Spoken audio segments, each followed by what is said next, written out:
También me acompaña para ustedes el analista del Instituto de Pensamiento Liberal, el señor Héctor Riveros. ¿Qué hubo, Héctor? ¿Cómo estás? Buenas noches. Ariel y Julián y a la audiencia, muy buenas noches. Buenas Héctor, la noches. pregunta para usted es muy sencilla.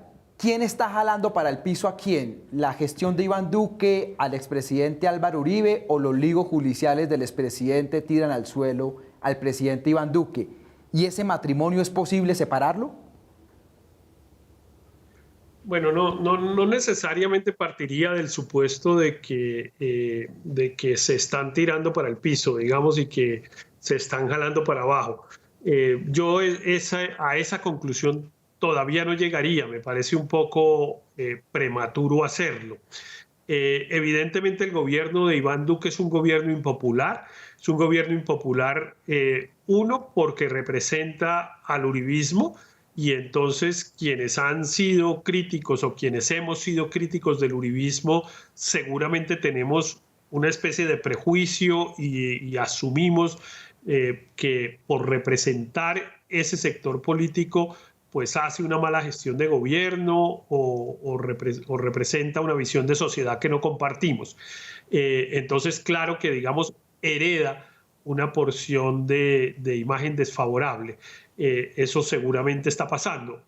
Segundo, me parece que el gobierno de Iván Duque no logró tener unos propósitos claros, no logró transmitir una ilusión y eso hizo que otra parte de la población que incluso pudo haber votado por él, pues tenga hoy una imagen desfavorable de su gestión.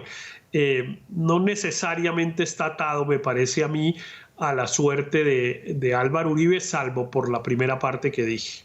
Al final de todo esto, ¿cuál es la narrativa que se está imponiendo sobre Álvaro Uribe? Y le quiero agregar ahí a eso una cosa, es decir, lo que estamos viendo en los últimos días en el caso Odebrecht sobre la campaña de Juan Manuel Santos, pero poco se dice sobre la campaña de Oscar Iván Zuluaga, que hay constatado además un viaje a Brasil, donde estuvo en su momento el presidente Duque. ¿Hay una guerra narrativa acá o usted cree que este es el transcurrir normal de la justicia? Y le pregunto también sobre la narrativa sobre Álvaro Uribe. Bueno, pues justamente mi columna del sábado pasado en La Silla Vacía tiene por título El juicio de la historia. Y yo ya había escrito una hace 5 años con un título igual y también refiriéndome a cómo va a ser el relato, pero no hoy, sino de dentro de 20 o 30 años del periodo de gobierno del expresidente Álvaro Uribe. Y yo creo que en los libros de texto de historia va a quedar, digamos, la sombra de una gestión en la cual evidentemente hubo, como yo digo en la columna, pues el peor periodo en la historia de violaciones de derechos humanos que ha habido en Colombia, porque quizá hubo uno peor, que fueron los gobiernos conservadores de los años 40 en la época de la violencia de mediados del siglo XX, pero sobre eso quedó muy poca documentación y además hubo un acuerdo de impunidad entre Partido Liberal y Partido Conservador de entonces que, si bien apaciguó la guerra civil que en la práctica se estaba llevando a cabo, pues no hubo nunca una reconstrucción de la verdad ni reparación a las víctimas, etcétera.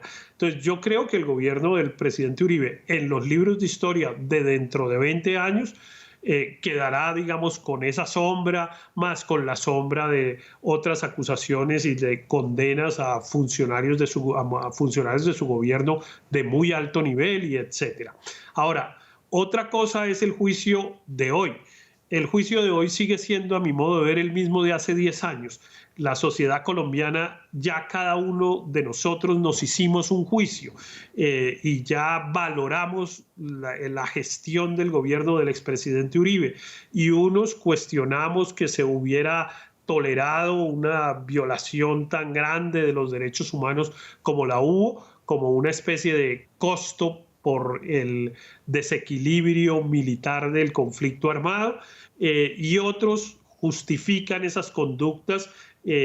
Algunos no las cuestionan, pero tampoco las aplauden, pero creen que fue como el costo necesario. Y otros pues las aplauden y consideran que el expresidente Uribe hizo una gestión histórica y etcétera. Ahí está dividida la sociedad colombiana entre tres sectores y eso y eso es inevitable. Lo de los falsos positivos, pues la verdad es que ni es nuevo ni es de la JEP. La verdad es que los falsos positivos han venido teniendo un destape enorme, pero pues desde hace 8 años sabíamos en Colombia que había habido miles de jóvenes asesinados por agentes del Estado con este tema que nosotros llamamos falsos positivos, porque no es un nombre, es una cosa que no tiene ni nombre, porque en el derecho internacional humanitario esto se llama ejecuciones extrajudiciales, pero cuando hay ejecuciones extrajudiciales el victimario cree estar matando a un enemigo.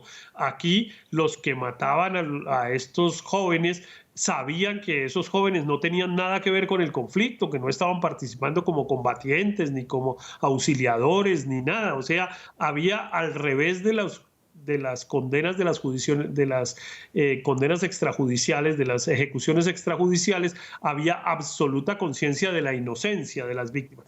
Pero eso ya lo sabíamos, las condenas penales, las del Consejo de Estado, las de la Corte Suprema de Justicia, pues esas están ahí y han venido diciendo que son sistemáticas las violaciones de derechos humanos, etcétera, a pesar de lo cual el porcentaje de ciudadanos que apoyaron el gobierno del expresidente Uribe, los que están un poco más en la mitad y se hacen los de la vista gorda y asumen que ese fue un costo del conflicto, no cambia.